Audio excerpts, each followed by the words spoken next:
Miss Metaverse. Hey, what's up, you guys? Miss Metaverse here, and we have a very special guest for you today. Joining me is futurist and author Jonathan Jones. Hey, what's up, Jonathan? Hey, how you doing? Doing well. Thank you for coming on today and talking about your new book.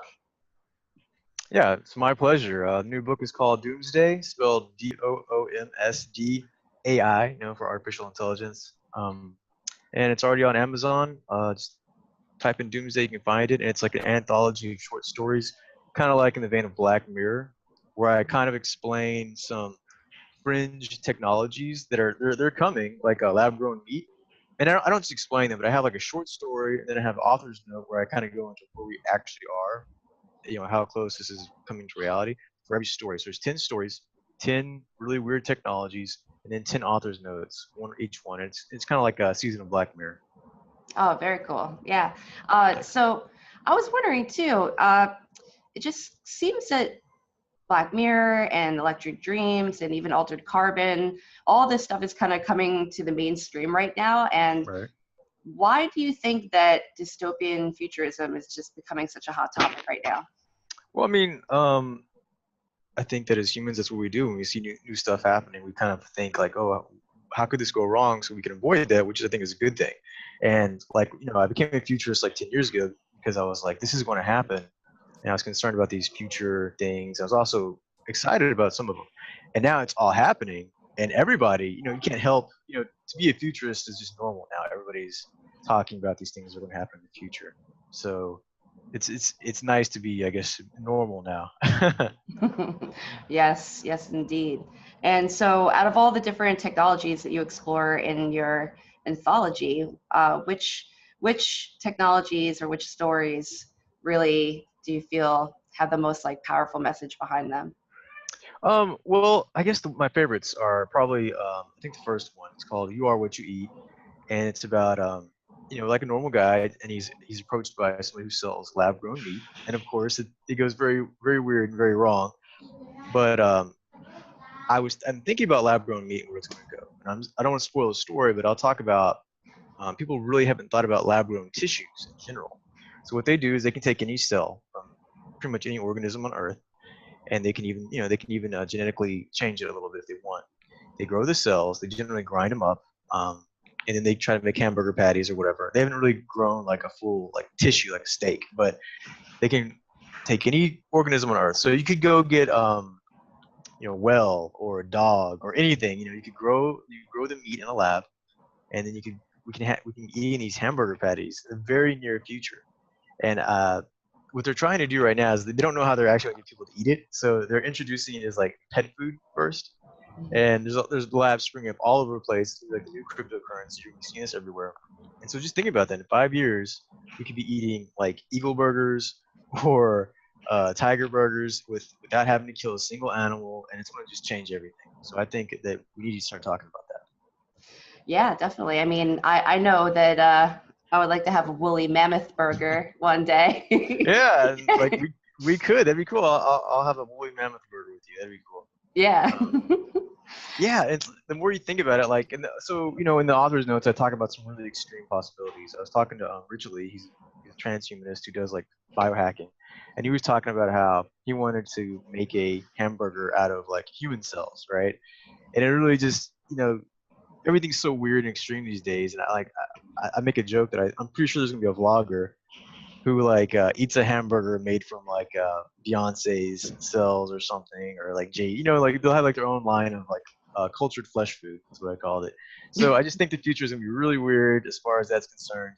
And one more thing about the cultured tissues is that is beyond just eating it.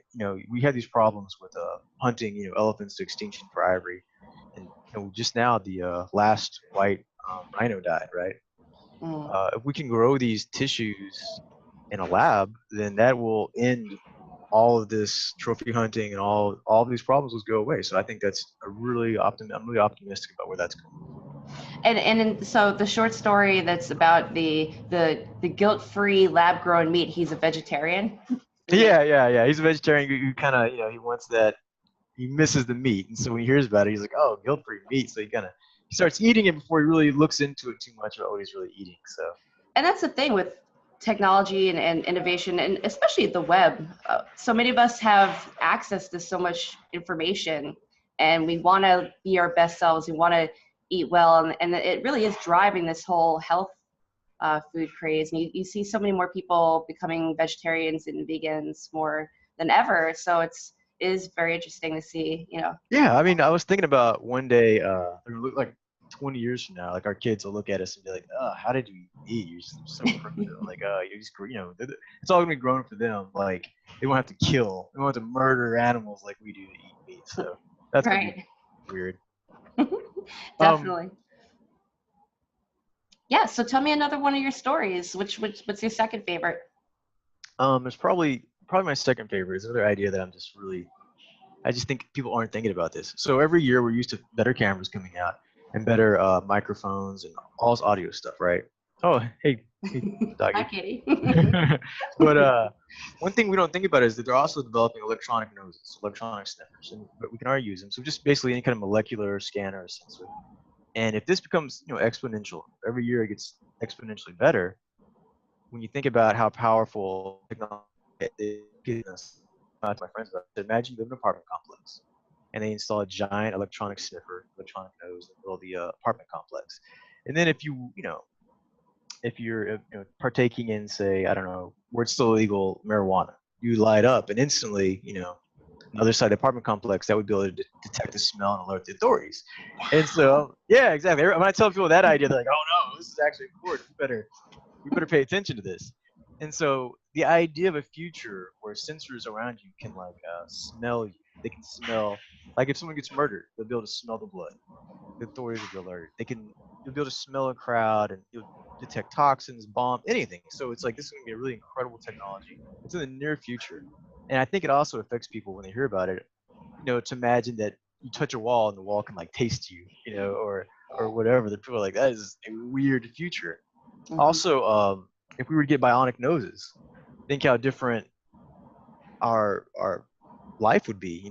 If we smelled this incredible, all this data out there, but we being able to smell. Everyone talks about super sight and super hearing, Mhm. but we will also be able to have super smell in the future, and that's just going to change everything. So when people think about Star Trek, you don't see a lot of people walking around with super smell, but it's going to happen. So. Right, and one of the things too, it's even in our own biological bodies. Women, when they're pregnant, sometimes they'll have a heightened sense of smell, and just even that slight chemical change. I know that when I was pregnant with my daughter, I definitely could smell more things and taste more, and it was a very different way of experiencing things, and Yeah. it's just a little tiny taste of that. I can only imagine that when the day does come and we can hack our bodies to experience more, taste more, it's going to be a whole other level. I mean, it's hard to Yeah. describe. So yeah, I mean, and look at that in a dystopian way, and how that could turn Yeah. into a nightmare.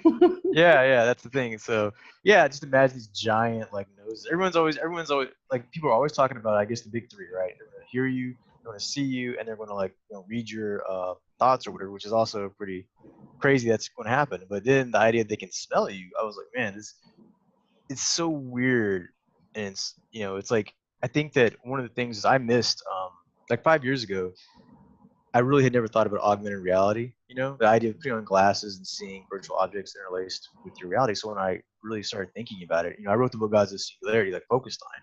I really started thinking about it. I was like, man, how could I not? I didn't see this coming. It's going to be everywhere, and I didn't see it coming. So I almost felt guilty about that. So now I try to think of these technologies, and I go, man, we better make sure we see them coming, because they're all going to merge together. It's all going to happen at once. So we're going to be eating Eagle Burger with a super sense of smell and our magic leaf glasses on. It's just going to be how much change can we take? So.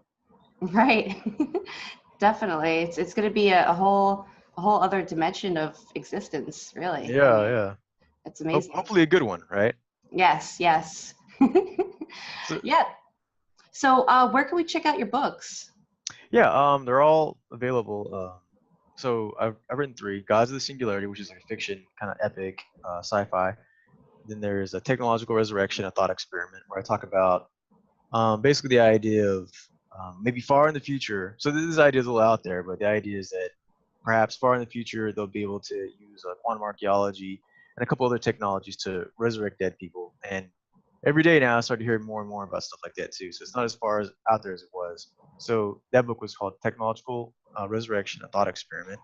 And this last book is kind of like a mixture of fiction and nonfiction, and it's called Doomsday. And they're all go to Amazon right now, and they're all available on Kindle. So Very cool. All right. Well, that is amazing. And I look forward to reading more. I read Gods of the Singularity. That was an awesome book. I really liked it. Thank you, appreciate Yeah. Yeah, definitely go check out the books. You are going to love it. Very, very talented writer. If you love Black Mirror, if you love Altered Carbon and Electric Dreams, dystopian sci-fi, and you want to get a real futurist perspective on just how dystopian these technologies can bring us into the future. it. Yeah. All right, great. And social media, where can we find you? Facebook. I have my normal Facebook. I had one for Gods of Singularity separately. I'm kind of getting rid of that. I don't know. Facebook's kind of dying, and social media is kind of getting weird right now. So You're joining Twitter. Yeah, I guess that's. I don't know. I'm trying to figure out where to move. I hear people move to Twitch now or something. I don't know. So yeah, right now I basically just have Facebook. Well, So, I'll definitely share your links in the description below the video. So anyone who okay. wants to find more information about you and your books and everything can check it out. All right, appreciate it. Thank you. Yeah. And I want to have you on again, very soon. I want to go more into details with the future and technology, and hopefully we'll get even darker on the next level. Well, you know what? There's one more story I think you'll like. It's Oh, called lay it on me. Let's go. It's Bonus. called Chemical Agents, and it's basically a conspiracy. It's a conspiracy story. So I was like, they're going to use AI for drug discovery.